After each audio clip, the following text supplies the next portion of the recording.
ಸ್ನೇಹಿತರೆ ನಮಸ್ಕಾರ.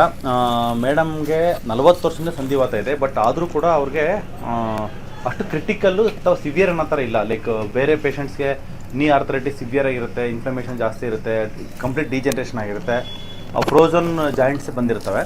ಬಟ್ ಇವ್ರಿಗೆ ಒಂದು ಲೆವೆಲ್ಗೆ ಮೇಂಟೈನ್ ಆಗಿದೆ. ಯಾಕಂದರೆ ಅವ್ರು ಮಾಡ್ತಕ್ಕಂಥ ಒಂದು ಒಳ್ಳೆಯ ಅಭ್ಯಾಸ ಏನಂದರೆ ವಾರಕ್ಕೊಂದಿನ ಉಪವಾಸ ಮಾಡೋದು.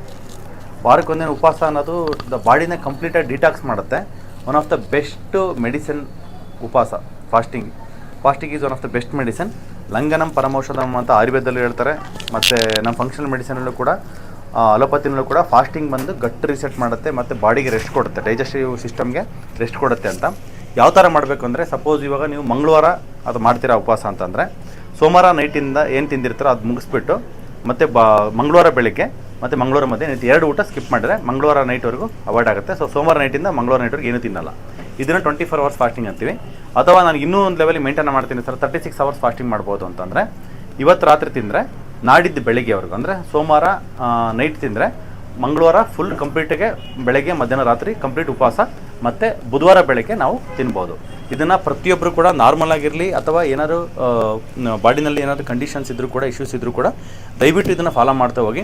ನಿಮ್ಮ ಇಮ್ಯುನಿಟಿ ಚೆನ್ನಾಗಾಗುತ್ತೆ, ನಿಮ್ಮ ಬಾಡಿ ಇರ್ತಕ್ಕಂಥ ಹಾರ್ಮೋನ್ಸ್ ಕರೆಕ್ಟಾಗಿರುತ್ತೆ, ಮತ್ತು ನಿಮಗೆ ಇರ್ತಕ್ಕಂಥ ಏನೇನೆಲ್ಲ ತೊಂದರೆಗಳು ಲೈಕ್ ಅಸಿಡಿಟಿ ಅದು ಇದು ಅಂತ ಎಲ್ಲನೂ ಸರಿ ಆಗುತ್ತೆ. ಸರ್ ನನಗೆ ಅಸಿಡಿಟಿ ಆಗುತ್ತೆ ಸರ್ ಅಂತಂದರೆ ಅದು ಲೋ pH ಇರುತ್ತೆ. ಹಂಗಾಗಿ ಅಸಿಡಿಟಿ ಅದು ಡೈಜೆಸ್ಟಿಫೈರ್ ಅಷ್ಟಿರಲ್ಲ.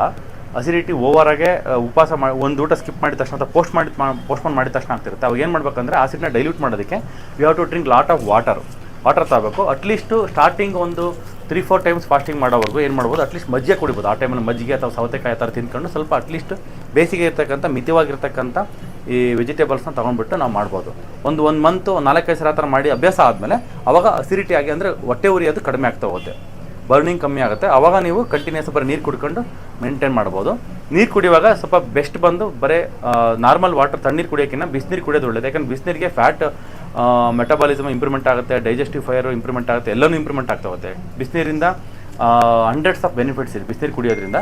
ಸೊ ಹಾಗಾಗಿ ಆಲ್ರೆಡಿ ಎಷ್ಟೊಂದು ವೀಡಿಯೋಸ್ ಹಾಕಿದ್ದೀನಿ. ಸೊ ಇದೇ ಥರ ಮಾಡಿ ವಾರಕ್ಕೊಂದಿನ ಉಪವಾಸ ಮಾಡ್ತಕ್ಕಂಥ ಅಭ್ಯಾಸನ ಇವತ್ತಿಂದ ರೂಢಿಸ್ಕೊಳ್ಳಿ ಅಂತ ಹೇಳ್ತಾ ಮಾತು ಮುಗಿಸ್ತೀನಿ. Thank you.